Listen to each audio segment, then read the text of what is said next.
Every day, millions of young people wake up, rush to catch public transport, and head off to work or study. Life often feels like a routine. Somewhere in between, they pause to open a food app or stare into the fridge, asking the same familiar question, what should I eat today? It's a simple daily choice, but that choice carries more weight than most realize. What we eat isn't just about taste or habit, it's shaping the future of our planet.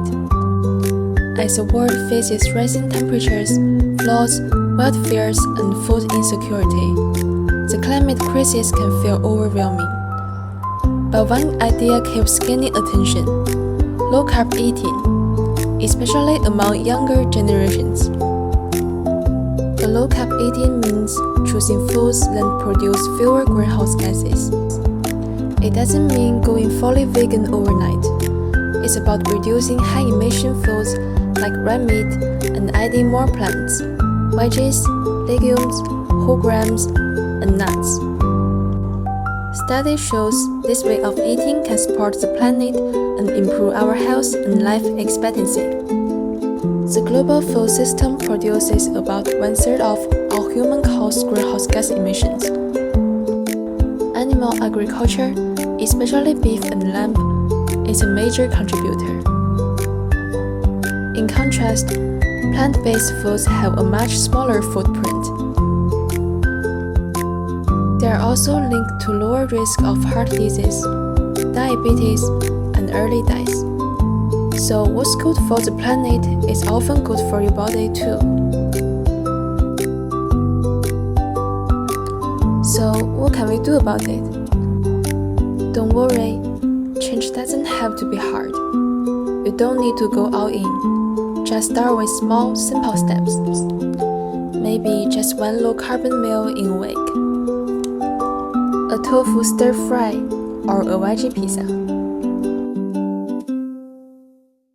And you are not alone. More and more schools, businesses, and communities are promoting this sustainable eating. Small steps together make a big difference.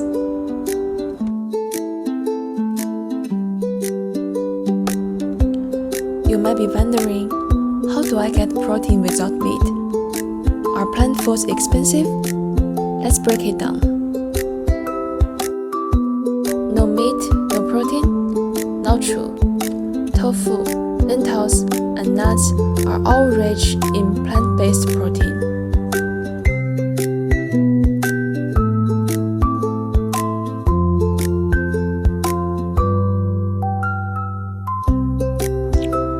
Boiled plant-based food is expensive. Dry staples like lentils, beans, and rice are cheap and last for many meals.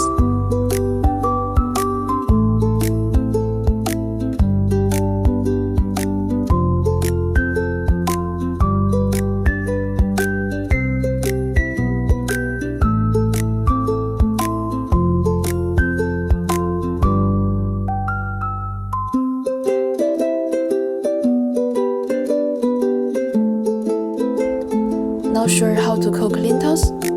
Just simmer them with onions, tomatoes, and spices.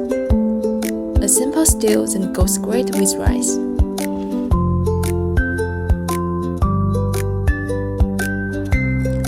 You don't have to give up meat completely or become a vegan overnight. Real change doesn't have to be all or nothing.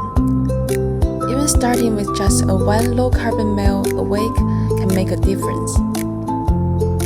It's not about being perfect, it's about being part of the shift.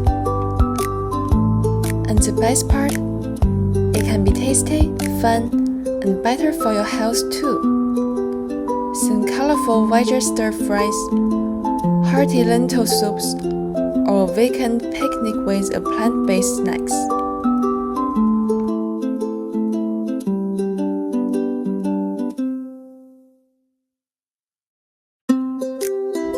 You can even turn it into something social. Cook with friends, swap recipes, or challenge each other to try one new low-carbon dish each week.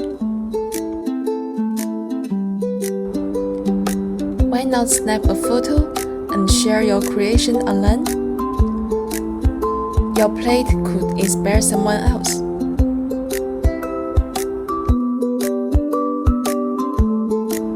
So, why not give a try? Start small, stay curious, and remember, every meal is a chance to do something good.